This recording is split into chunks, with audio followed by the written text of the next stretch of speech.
So, ladies and gentlemen, of our second part of the Guy Lafleur trade breakdown, we're not going to be looking at Guy Lafleur's statistics as a player or what he did after, but how the machinations end up where Sam Pollock picked Charlie Finley's pocket relating to the draft picks. But the player that went back to Montreal in the deal was a former Montreal Canadiens prospect that was a lowly regarded defenseman because he was only considered like a number 6 or number 7. His name is Francois Lacombe, and what's kind of ironic, he's probably one of the most respected members of the Quebec Nordiques, as he played 7 seasons with the Nords after the drama of the trade. Now, we talked about before how Montreal had switched number 1 draft picks with Ernie Hickey going back to Oakland. Now, initially, he was playing with a team called Lachine Maroons in the Quebec Junior Hockey League for a little while, but he then moved on to the Montreal Junior Canadiens, where he had some good defensive statistics. Now, he eventually ended up with the Seals for 2 seasons, but was sent back to the minors. When he was traded back to Montreal, Montreal let him go again. He eventually ended up with the Buffalo Sabres, all the way back to the AHL with the Cincinnati Swords, and then in the CHL, in the WHL with Fort Worth and Salt Lake. But when the Nordiques came about, that's when he got his rebirth. In his first season with Quebec, he had 28 points, including 10 goals in 62 games.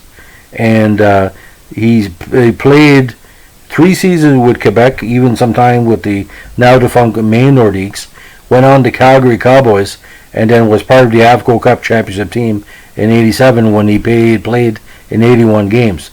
Now, injuries kept him out of the lineup in '78, but '79, his final WHE season with Quebec, he had 3 goals and 21 assists. But even though he was on Quebec's roster and to return to the NHL, he was playing mostly with Syracuse in the minors, and he wrapped up with 3 games for the Nordiques in that season. Now, his WHA totals, 440 games with 177 points with 38 goals. NHL, 2 goals, 17 assists for 19 points.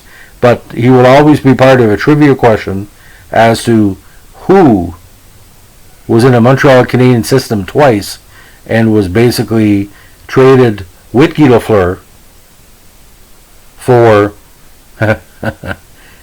basically, a lot of people say, a bought deal anyway. Pretty weird NHL back in the day. I don't think a trade like this would be approved now because allowing Sam Pollock as well to trade players to the Kings to keep Oakland out of that, in that basement and out of that, I think it was 5th place. It shows there was a lot going on. I don't think he'd be allowed in 2020 NHL. So again, thanks for listening. Keep your sticky ice, and don't forget, be safe out there, and stay hydrated. Stay hydrated if you can. Have a good one. Bye.